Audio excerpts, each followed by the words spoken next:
नमस्कार,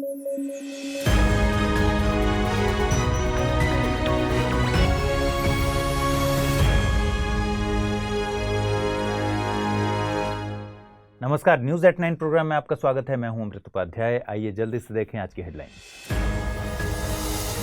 अल्लूरी सीताराम राजू की मनी जयंती, ब्रिटिशर्स से लिया था लोहा, मान्यम वीरडू की दी गई थी उपाधि।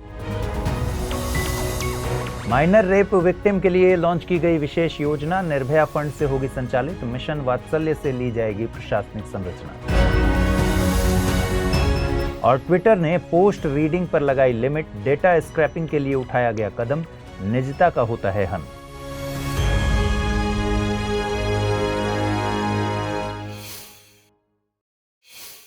चलिए खबरों की शुरुआत करें। 4 जुलाई को स्वतंत्रता सेनानी अल्लूरी सीताराम राजू की जयंती मनाई जाती है। उनका जन्म 4 जुलाई 1897 को वर्तमान आंध्र प्रदेश में हुआ था। इस मौके पर राष्ट्रपति द्रौपदी मुर्मू हैदराबाद पहुंची हैं। यहां अल्लूरी सीताराम राजू की 125वीं जयंती के समापन समारोह का आयोजन किया जाएगा। बीते साल प्रधानमंत्री नरेंद्र मोदी ने भीमावरम से 125वीं जयंती के लिए साल भर चलने वाले समारोह का शुभारंभ किया था। अल्लूरी सीताराम राजू को स्थानीय लोगों के द्वारा मान्यम वीरडू यानी हीरो ऑफ द जंगल्स कहा जाता था।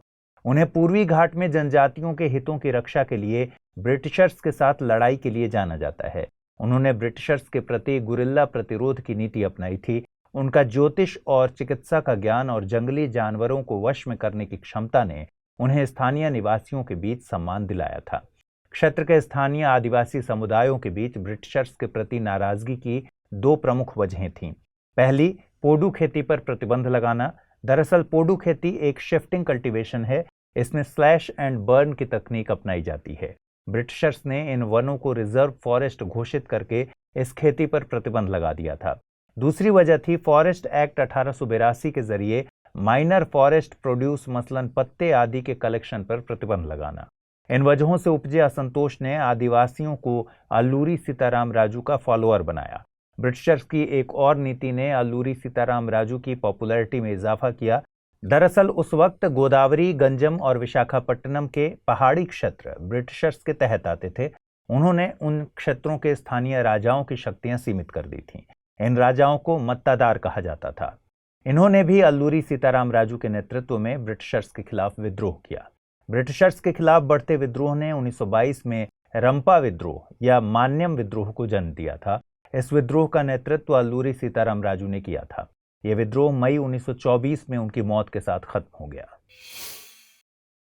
महिला एवं बाल विकास मंत्रालय ने माइनर रेप विक्टिम्स यानी अवयस्क रेप पीड़िता के लिए एक विशेष योजना लॉन्च की है। योजना के तहत जिन रेप मामलों में माइनर गर्ल्स प्रेग्नेंट हो जाती हैं, वहां मेडिकल, वित्तीय और अवसंरचनात्मक मदद मुहैया कराई जाएगी। ये योजना निर्भया फंड के तहत चलाई जाएगी। इसके लिए 74.1 करोड़ रुपए का फंड भी एलोकेट किया गया है। इसमें मातृत्व, नवजात एवं शिशु देखभाल, मानसिक और विधिक मदद एक साथ की जाएगी। योजना के तहत माइनर रेप विक्टिम और नवजात शिशु का बीमा भी कराया जाएगा। योजना में उन माइनर गर्ल्स को शामिल किया जाएगा जो अनाथ हैं या उनके परिवार ने उन्हें त्याग दिया है। इस योजना के लिए विक्टिम के पास FIR की कॉपी होना जरूरी नहीं है। योजना में माइनर रेप विक्टिम्स को मदद मुहैया कराने के लिए मिशन वात्सल्य की प्रशासनिक संरचना की मदद ली जाएगी। मिशन वात्सल्य को साल 2021 में लॉन्च किया गया था, जिसका मकसद बच्चों की सुरक्षा और कल्याण है। माइनर रेप विक्टिम्स को जल्द न्याय मुहैया कराने के मकसद से सरकार ने देश में 415 पॉक्सो फास्ट ट्रैक कोर्ट्स गठित किए हैं। नेशनल क्राइम रिकॉर्ड्स ब्यूरो के मुताबिक साल 2021 में पोक्सो के तहत 51,863 मामले दर्ज किए गए थे। इनमें से 99% मामले लड़कियों के साथ रेप के थे। इनमें से कई रेप केसेस में प्रेगनेंसी के मामले देखने को मिले हैं। ऐसे में अगर माइनर गर्ल अनाथ है या परिवार ने उन्हें त्याग दिया है तो कई तरह की मानसिक और शारीरिक समस्याओं का सामना करना पड़ता है। आइए आगे बढ़ें। उससे पहले मैं बता दूं कि स्टडी IQ IAS हिंदी की टीम P2I यानी प्रीलिम्स टू इंटरव्यू बैच लेकर आई है। इसकी शुरुआत 10 जुलाई 2023 से सुबह 8 बजे हो रही है। कोर्स में प्रतिदिन 2.5 से 3 घंटे की नियमित कक्षाएं, प्रिंटेड नोट्स, PDF, मुख्य परीक्षा के लिए उत्तर लेखन कार्यक्रम जैसे बहुत से उपयोगी फीचर्स हैं। कोर्स की सबसे बड़ी खासियत यह है कि प्रीलिम्स क्लियर करने वाले स्टूडेंट्स के लिए स्टडी IQ की तरफ से निःशुल्क आवासीय सुविधा उपलब्ध कराई जाएगी। इस दौरान आपके मेंस की पूरी तैयारी होगी। साथ ही इंटरव्यू में आपके कम्युनिकेशन स्किल्स के विकास के साथ डेप्थ का 1-to-1 एनालिसिस होगा। इस कोर्स में डिस्काउंट के लिए अमृत लाइव कोड का इस्तेमाल करेंगे आप अगर, तो यह कोर्स आपको केवल 29,999 रुपये में हासिल हो सकेगी। कोर्स के संबंध में और अधिक जानकारी के लिए डिस्क्रिप्शन बॉक्स में दिए गए लिंक को क्लिक कर सकते हैं। ट्विटर का मालिकाना हक एलॉन मस्क के पास आने के बाद से उन्होंने तमाम तरह के बदलाव किए। हाल ही में एक नए ट्वीट के जरिए ट्विटर पर पोस्ट रीडिंग को सीमित कर दिया गया है। वेरीफाइड अकाउंट वाले प्रतिदिन 6,000 पोस्ट पढ़ सकेंगे, वहीं अनवेरीफाइड अकाउंट के लिए ये सीमा 600 पोस्ट तक रहेगी। साथ ही नए वेरीफाइड अकाउंट्स के लिए सीमा 300 पोस्ट तय की गई है। हालांकि कुछ ही घंटों के भीतर इन सीमाओं में बदलाव किया गया। अब वेरीफाइड अकाउंट के लिए प्रतिदिन 10,000, वहीं अनवेरीफाइड अकाउंट्स के लिए ये सीमा 1,000 पोस्ट तय की गई। नए वेरीफाइड अकाउंट्स के लिए सीमा 500 पोस्ट की लिमिट तय की गई है। इस बदलाव की वजह डेटा स्क्रैपिंग को बताया जा रहा है। डेटा स्क्रैपिंग को वेब स्क्रैपिंग भी कहते हैं। ये वेबसाइट और ऑनलाइन सोर्सेज के जरिए बड़े स्तर पर डेटा को कलेक्ट करने की एक ऑटोमेटेड प्रोसेस है। इसमें सॉफ्टवेयर टूल्स और प्रोग्रामिंग टेक्निक के जरिए डेटा को स्ट्रक्चर्ड फॉर्मेट में कलेक्ट किया जाता है। डेटा स्क्रैपिंग के सकारात्मक और नकारात्मक दोनों तरह के प्रभाव होते हैं। ट्विटर के डेटा की बड़ी मात्रा में हो रही डेटा स्क्रैपिंग यूजर एक्सपीरियंस के लिहाज से खराब है। डेटा स्क्रैपिंग के सकारात्मक पक्ष की बात करें तो इसका प्रयोग रिसर्चर्स और मार्केट एनालिसिस फील्ड में किया जाता है। वे इसका प्रयोग रिसर्च और ट्रेंड एनालिसिस के लिए करते हैं। वहीं नकारात्मक पक्ष में डेटा स्क्रैपिंग का इस्तेमाल अनएथिकल और गैर विधिक कार्यों के लिए भी किया जा सकता है। पर्सनल डेटा जैसे कि फोन नंबर, ईमेल एड्रेस की स्क्रैपिंग निजता का उल्लंघन है। यूनाइटेड नेशंस में सुधार की एक खबर फिर से चर्चा में है। दरअसल यूनाइटेड किंगडम की बारबरा वुडवर्ड ने यूएन के स्थायी सदस्यों में इजाफा करने की बात कही है। स्थायी सदस्यों में भारत, जर्मनी, ब्राजील, जापान और अफ्रीकन प्रतिनिधित्व को शामिल करने की बात कही गई है। बारबरा वुडवर्ड यूएन में यूनाइटेड किंगडम के स्थायी प्रतिनिधि हैं। गौरतलब है कि यूके एक मल्टीलैटरल यानी बहुध्रुवीय व्यवस्था की वकालत करता है। जुलाई से यूएन सिक्योरिटी काउंसिल की अध्यक्षता यूके के पास है। अपनी अध्यक्षता में यूके के द्वारा इस तरफ गंभीरता से प्रयास किया जाएगा। यूएन सिक्योरिटी काउंसिल यानी संयुक्त राष्ट्र सुरक्षा परिषद की स्थापना 1945 में संयुक्त राष्ट्र चार्टर द्वारा की गई थी। यह संयुक्त राष्ट्र के 6 प्रमुख अंगों में से एक है। इसका मुख्यालय न्यूयॉर्क में है। इसमें सदस्यों की संख्या 15 है, जिसमें 5 स्थायी सदस्य हैं और 10 अस्थायी हैं। सभी 15 देशों के पास एक वोट होता है।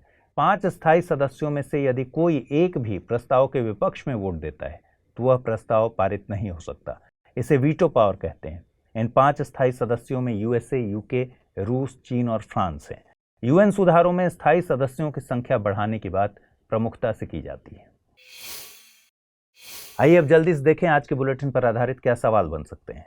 पहला सवाल है, खबरों में रहा डेटा स्क्रैपिंग पद निरूपित करता है सरकारी वेबसाइट्स की हैकिंग, ऑनलाइन सोर्सेज से सूचनाओं का कलेक्शन, फेसबुक द्वारा शुरू की गई एक रोजगार पहल या फिर क्रिप्टो करेंसी से संबंधित तकनीक। अगला सवाल है, निम्नलिखित कथनों पर विचार कीजिए। अल्लूरी सीताराम राजू भारत के उत्तर पूर्व से ताल्लुक रखने वाले स्वतंत्रता सेनानी थे। मिशन वात्सल्य का मकसद बच्चों की सुरक्षा और कल्याण है। उपर्युक्त में से सही कथन या कथनों को चुनना है, केवल एक, केवल दो, एक और दो दोनों, न तो एक और नहीं दो।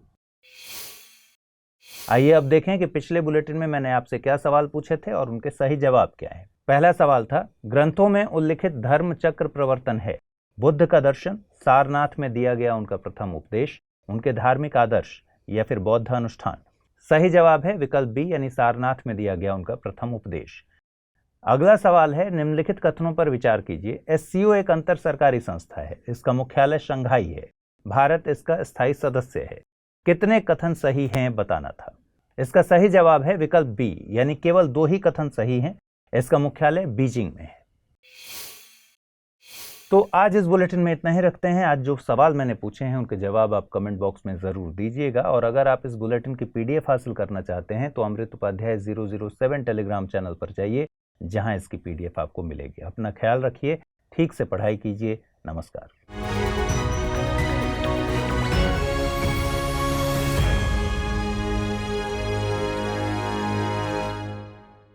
हिंदी में यूपीएससी की तैयारी से संबंधित प्रोग्राम्स को देखने के लिए सब्सक्राइब करें स्टडी IQ IAS हिंदी।